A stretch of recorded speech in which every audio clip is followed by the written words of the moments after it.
entró la langosta, la oruga, el saltón y el revoltón, una sola plaga, sufriendo una metamorfosis, y iba destruyendo conforme a su capacidad lo que encontraba a su paso.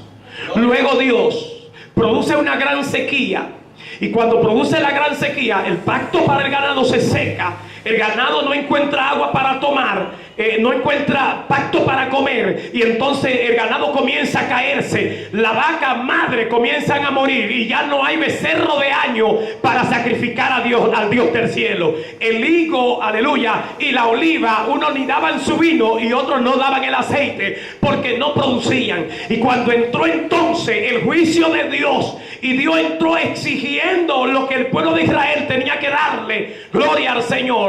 Pero ya Dios había producido un juicio de sequía, de muerte, de hambre, de sequedad. Y entonces le dice aún hasta los ebrios: ahora aullad ebrios y llorad como mujeres que están de parto, porque no hay vino para tomar. Y ya cuando existía esa necesidad, entonces Dios exige lo que le corresponde. Y el sacrificio, no hay sacrificio, no hay becerro de un año. Se había muerto, la madre no se había muerto, la vaca madre, y no habían becerros de un año.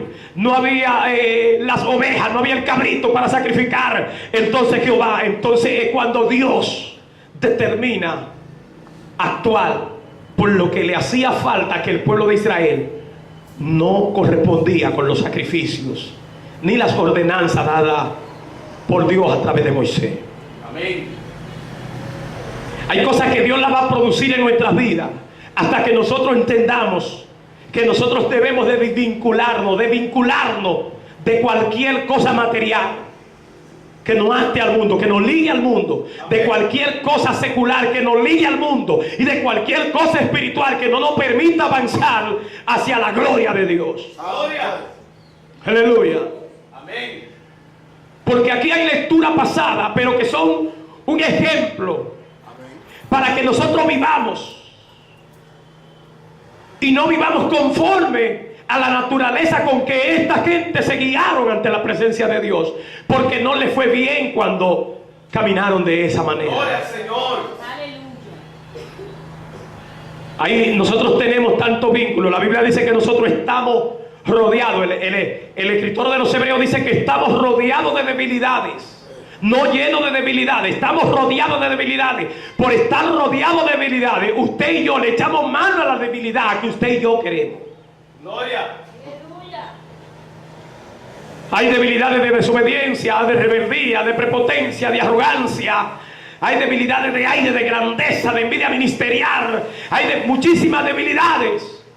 Y que si usted no se desliga de esas debilidades y de esos vínculos con esas debilidades, usted va a seguir siendo nadie. Amén. Aleluya. Yo he tratado, amado, gloria al Señor, yo he tratado de vivir una vida donde nadie, en los 23 años que tengo en el Evangelio, donde nadie me pueda señalar en el Evangelio, por causa de que yo tengo que tener credibilidad. Una vez que tú no tienes credibilidad en tu vida, por causa de que tú tienes un señalamiento de parte de la sociedad, a ti quizás no te interese ni te importa lo que diga la gente. Pero déjame decirte algo. Una de las cosas que le interesó a Jesús, en Mateo capítulo 16, creo que verso 13, una de las cosas que le interesó a Jesús y se lo preguntó a los discípulos fue: ¿quién dice la gente que yo soy? Sí. Jesús estaba interesado, aún siendo el Hijo de Dios. La Biblia relata que no es simple y llanamente el Hijo de Dios, sino que Dios mismo vino y se hizo hombre y habitó entre los hombres. Gloria. Para darnos un vínculo, para relacionarnos con Dios el Padre, Él mismo. Amén. Gloria a Dios. Se hizo hombre y vino y habitó entre los hombres. Así. Él es la verdad y esta es la verdad. Aleluya. Y Él se interesó en lo que la gente decía. ¿Quién dice la gente que soy? Le respondieron los discípulos. Unos dicen que tú eres Elías, unos dicen que tú eres Juan, y otros dicen que tú eres Jeremías, pero que eres algunos de los profetas. ¿Por qué lo vinculaban con algunos de los profetas? Porque su característica eran similares a las de los profetas. Tenía un comportamiento distinto a los demás. Cuando la gente quería venir a él, venía a él, pero venía para tentarle, según Mateo capítulo 19. Dice la Biblia que llegaron los escribas y los fariseos a la presencia de Jesús para tentarle. La gente venía para tentarle, pero para tentarle, para ver si lo sacaban del vínculo espiritual divino. Amén. Es así. Y hay personas que aún no han aprendido a tener un vínculo espiritual. El vínculo no consiste, amado, en lo que yo he aprendido y todavía persisto en vivir en un monte metido orando. No, el vínculo no consiste en eso. El vínculo consiste en los buenos frutos.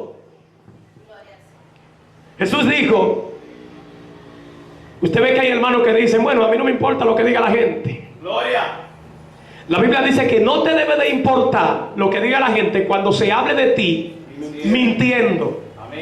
E inmediatamente no sea mintiendo, que tú estés consciente, seguro que en tu vida hay una mancha.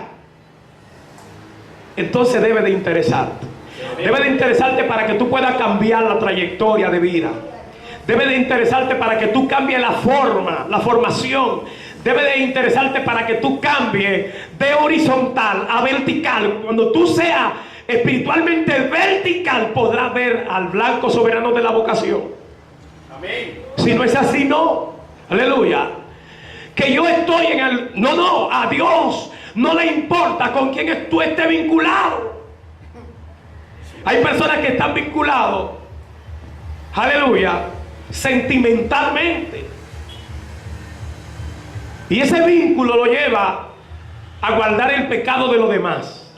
En yo no me meto en nada, yo no hablo porque yo no quiero problemas con nadie. Además, él es amigo mío, yo no quiero ofenderle.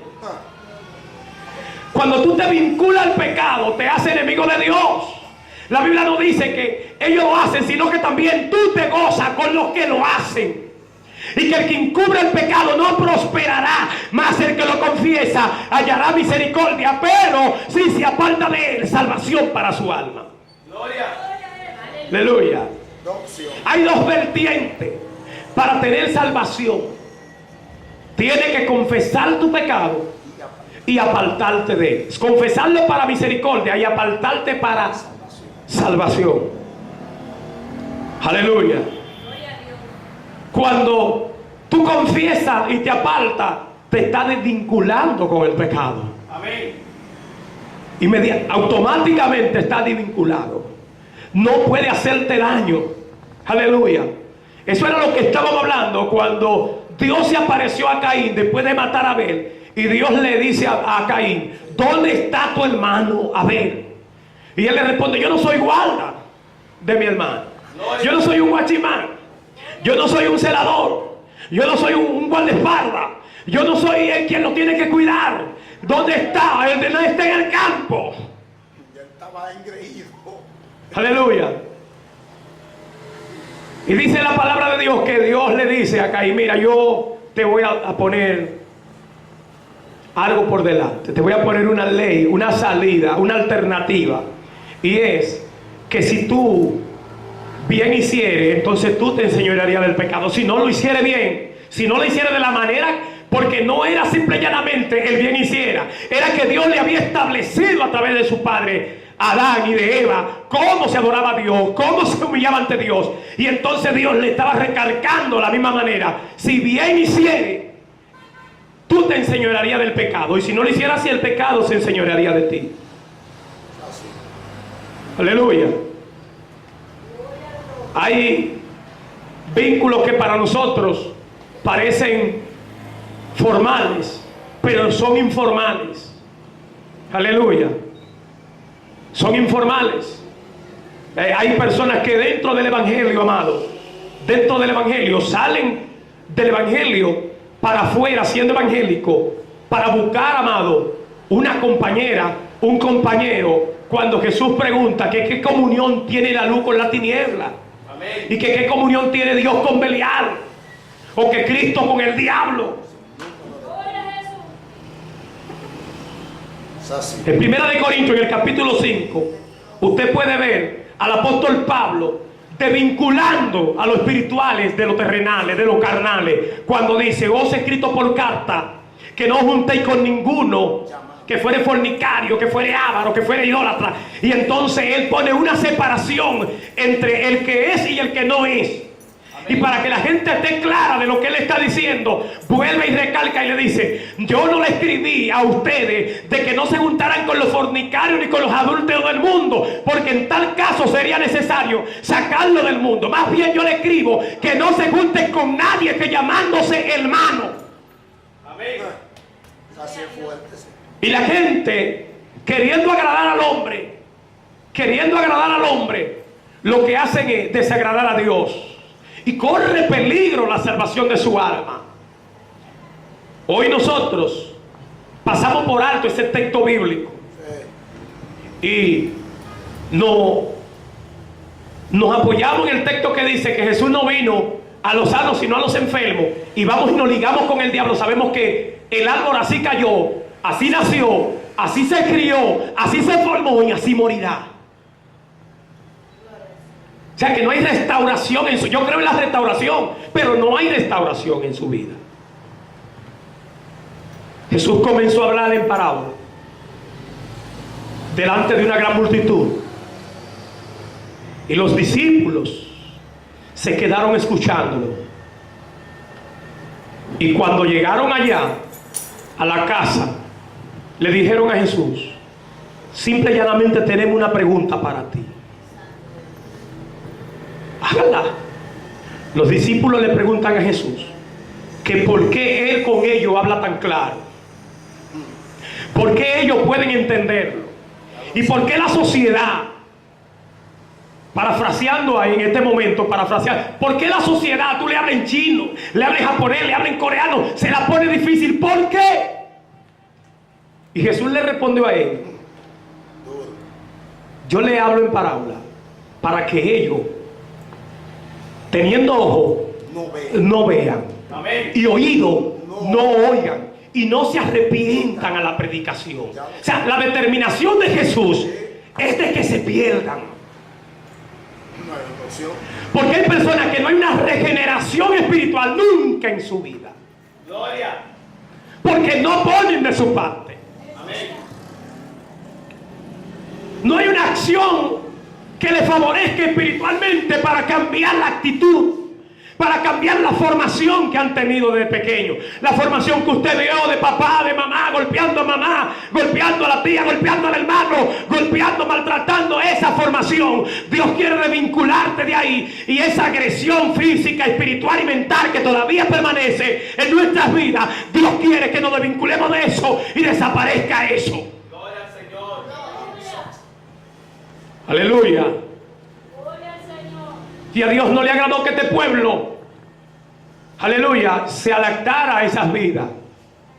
Y entonces Dios determina entregarlo en la mano de un rey implacable, que tuvieron que pagarle tributo para permanecer bien.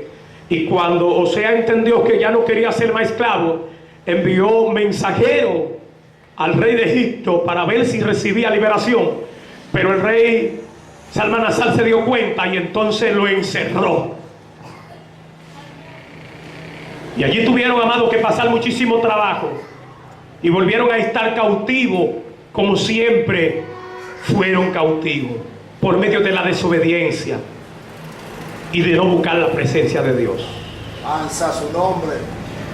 Yo en esta noche, amados, si usted se fija, no le estoy preguntando que si alguien me está entendiendo, que cuántos están aquí.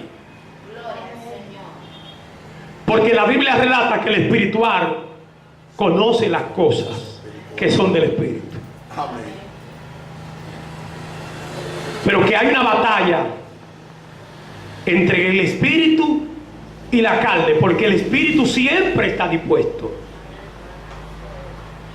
Cuando usted tenga un espíritu dispuesto, Dios va a obrar en su vida. Cuando usted tenga un espíritu dispuesto, van a romperse los vínculos con el mundo, sentimentalmente, emocionalmente, esos vínculos matrimonialmente. Eso fue lo que le dijo Jesús. El que no deja padre, madre, casa, tierra, finca, el ganado, el que no deja esposo, esposa, novio, novia, y viene en pos de mí, no es digno de mí. Sí. Hay que dejar todo para seguir a Cristo.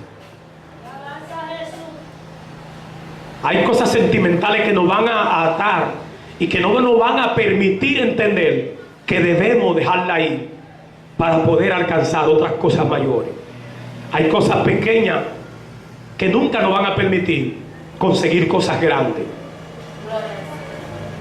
Usted podrá tener toda la capacidad mental, humana y terrenal, pero mientras no tiene a Dios, no hay vida en usted. Aleluya. La Biblia dice que lo que le dé ocasión a tu hermano de caer, tú debes de dejarlo. No es porque te dé ocasión a ti, es porque es ocasión de que tu hermano caiga. Amado, y una de las cosas que no pueden faltar es la hermandad entre hermanos. Nosotros estamos en esta noche reunidos aquí como la demás noche, pero yo quiero decirle una palabra después de las tantas que he hablado, y es que hoy nosotros somos pocos. Amén. Y que mantenemos un vínculo de amistad y de hermandad hoy porque somos pocos. Mañana quizá no estemos en este lugar, porque aunque es un lugar medio solitario, para venir amigos tienen que ser invitados, o que el Espíritu Santo lo traiga desde allá adentro, desde el 24 de abril, y digan, no, yo voy allá afuera, hay una iglesia que es muy espiritual. Amén. Pero hoy nosotros somos pocos. Quizás mañana no estemos aquí porque no vamos a caber en un momento. Gloria al Señor. Quiera Dios que permanezcamos en la humildad, Amén. que sigamos siendo humildes, que no nos engrandezcamos, ninguno de nosotros, y que el líder logre entender un día que las escrituras no se analizaron ni se estudiaron por estudiarlas. La Biblia dice que el líder no debe enseñorearse de la grey, que no se enseñoree nunca, que permanezca humilde. Hay un espacio para el líder, hay un espacio para los líderes, hay un espacio para cada miembro, y que nosotros debemos de asumir ese espacio, que es el que nos corresponde a nosotros. Si a usted le tocó el espacio de levita, siga siendo levita. Si a mí me tocó el de sacerdote, sigo siendo sacerdote. Si a mí me tocó el de limpiar la iglesia, sigo limpiando la iglesia. Pero hay que seguir siendo humilde, hay que seguir ocupando el lugar hasta que Dios te lleve a un escalafón.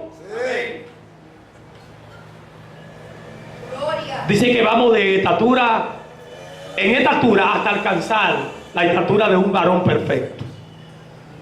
Nosotros, si proseguimos con un espíritu de humildad, creo que vamos a ser bendecidos porque la Biblia lo dice. Amén. Si mantenemos el vínculo como hermanos y nos mantenemos, amados, en ese mismo criterio espiritual y ese mismo fundamento espiritual, nosotros vamos a crecer. Amén. Porque yo no sé si mi hermano Ander recuerda, él recuerda cuando yo vivía allí, en esa calle entrando para adentro, y ahí me prestaron esa casa para vivir por 10 años, y había una casita adelante con todos los blogs destruidos que ellos lo habían tomado como una porcila de cerdo. Entonces yo subí los blogs y puse los cines que le hacían falta, y ahí yo dije, aquí yo voy a orar, y yo me metí ahí adentro a orar, y pasó una vez un hermano y me escuchó orando y fue y preguntó que si podía orar conmigo, porque él pasaba todos los días a las 2 y nos escuchaba orando a mí y a mi esposa. Yo dije, claro que sí, cómo no. Y luego pasó otro y preguntó lo mismo otro día, y yo le dije que sí, y así fueron pasando y fueron pasando y fueron pasando hasta que nos reunimos. ¿Como cuánto en él? 23 éramos. Éramos 23. sin abrir la puerta, De Santa Fe. sin abrir la puerta de Santa Fe venían personas, porque ahí yo oraba. O sea, el poder de la oración. Hay gente que habla del poder de la oración sin tener ninguna experiencia sobre el poder de la oración. Amén. Yo creo en una iglesia, amado, que cuando llegue, abra su boca para clamar a Dios.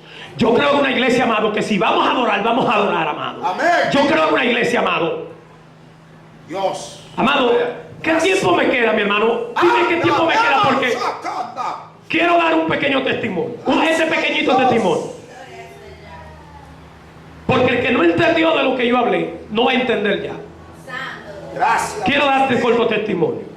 Gracias, Espíritu Santo. Viviendo yo por ahí, en Villa Magdalena, me mataron un amigo en la calle T. Me mataron un amigo. Pero ese amigo, antes de quitarle la vida, nosotros nos fuimos por un callejoncito estrecho para matar a un hombre, buscando un hombre para matarlo. Y el hombre tenía que pasar por ese local. Bendito sea el Señor. Yo me recosté de una casita de tabla de palma, donde apoyé mi pie y me recosté con la espalda, y él se recostó de un colmado que había del otro lado. Sí. Ahí estábamos ubicando al hombre, porque el hombre tenía obligatoriamente que pasar por ahí. Era un trechito que no quedaba más una anchura de aquí a ahí, amado. Él se puso ahí, yo aquí, y el hombre tenía que pasar por ahí. Sí. Llega un momento dado en que donde yo tengo la espalda pegada, comienza a sonar un diquito. Y yo decía, oye, qué diquito más lindo. Él me decía, vamos a quitarnos de aquí. Y yo decía, no, espérate, deja que el diquito se acabe, porque el diquito es bonito. Y allá hay un momento dado, amado, después de más de media hora esperando, él ve al hombre y me dice, ahí viene el hombre al que le vamos a quitar la vida. Era una casita viejita cayéndose de tabla de palma, con endijas que usted podía mirar para adentro, pero nunca me dio la intención de mirar hacia adentro. Y allí yo estaba recostado. Cuando el hombre viene más cerca, él me dice, ahí viene el hombre, y yo le digo, espérate, deja que el diquito se acabe. Aleluya. El hombre cruza por el frente de nosotros, él me hace señas, y yo le digo que se aguante, que ya el diquito tiene que estarse acabando. El hombre dobla la esquina, y él me dice, se nos va el hombre, y yo le sigo diciendo que se espere, que el diquito se va a acabar ya. Pero el diquito siguió sonando. Ahí nos dieron prácticamente la una y pico, con el mismo diquito sonando. Gloria. Entonces yo bajé el pie que tenía recortado de la casita, de la madera, y lo saco hacia afuera, y saco la cabeza hacia la puerta de la casita, y la puerta de la casita tenía un candado llave grande. Nunca hubo nadie dentro de la casita, y había un diquito sonando, cristiano evangélico, pero había muchos panderos, muchas tamboras, mucha guira y mucha gente cantando el diquito. Era un coro, yo digo diquito porque así era que yo le decía en ese mismo momento. Era un coro cristiano que se estaba sonando dentro de aquella casita de madera, que impidió que le quitáramos la vida. Donde la íbamos a quitar era en la boca de la puerta de la iglesia. Gloria. Cuando yo salgo hacia afuera es que me doy cuenta que es una iglesia. Hoy que soy evangélico, es que entiendo que Dios impidió de que se derramara sangre en ese lugar. Gloria al Señor de su palabra. Pero ¿sabe lo que era? Era una iglesia pequeña, de tabla de palma, con endija. No tenía los instrumentos que sonaban ahí, no tenía nada de eso, porque yo sé que no tenía nada de eso, amado. Alabanza al Dios de gloria. Pero escúcheme bien. Escuche esto bien. Es claro lo que es el mensaje. La iglesia era pequeña. Amén. Y cuando entraban los hermanos, ahí se adoraba a Dios. Amén. se adoraba a Dios, se glorificaba a Dios. Amén.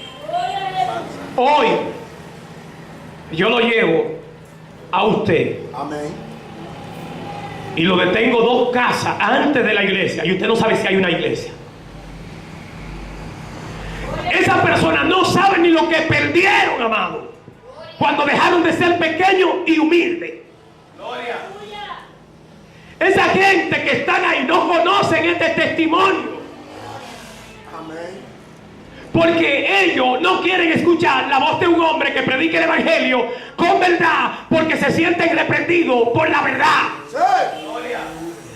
Ellos no saben ni que ese testimonio existe de esa iglesia. Gracias, Padre. Si algún día yo me tomo el lugar y voy y testifico en el frente de esa iglesia, quizás mueran de la vergüenza. Quizás no quieran ser evangélicos. Quizás los que están ahí que creen que son se van a ir. Gloria. Y van a salir y me van a decir: ¿por qué usted no pidió un permiso? Le hubiese dado el micrófono para que nos dé el testimonio. Pero debería de darle vergüenza, Amén. porque son muy pocas las iglesias donde se siente el Espíritu Santo. Hay gente, amado, que hablan del Espíritu Santo en algunas iglesias y no hay ningún Espíritu Santo. Lo que hay es demonio danzando, Amén. espíritu inmundo danzando, espíritu inmundo hablando. ¿Por qué? Porque la Biblia dice que el Espíritu de Dios es santo y que no puede habitar en un templo sucio. Amén. Y que nosotros somos vasijas de Dios y que hemos sido formados para morada de Dios en el Espíritu. Amén. Nadie que no cumpla con los requeridos por la palabra de Dios para vivir una vida santa delante de Dios me podrá decir a mí por la palabra que tiene al Espíritu de Dios. Gloria. Fuerte. Es imposible que usted en desobediencia, en rebeldía, en arrogancia, en prepotencia, en pecado, usted caminando de una forma no factible delante del Espíritu Santo, no me va a decir a mí que tiene a Dios. Jamás. Es la palabra que lo dice.